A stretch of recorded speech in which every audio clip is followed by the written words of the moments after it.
The German U-boats of World War II, the infamous Wolfpack that once terrorized the Atlantic. If you were a merchant ship back in the day, these stealthy submarines were your worst nightmare.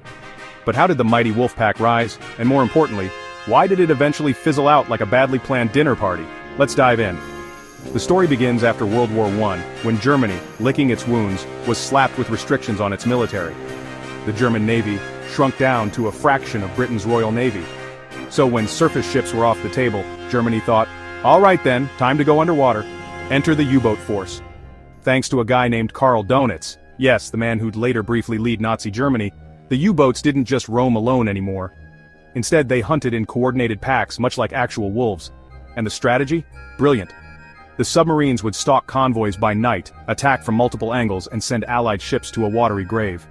Between 1939 and 1942, U-boats wreaked havoc. 471 Allied military vessels and 1160 merchant ships sunk in 1942 alone, totaling over 6 million tons of cargo.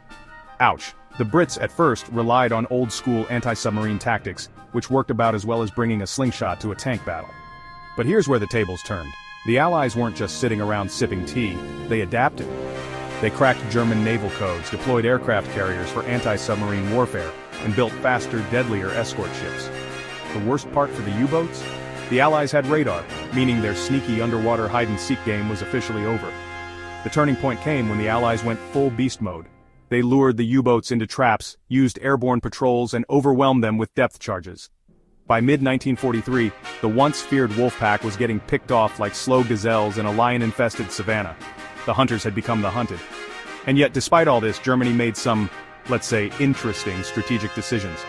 They refused to invest in aircraft carriers, meaning their U-boats had zero air support. And instead of upgrading submarine tech fast enough, they stuck with old tactics even after they'd stopped working.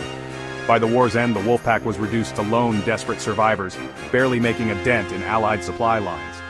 Despite their downfall, the Wolfpack tactics left a lasting impact.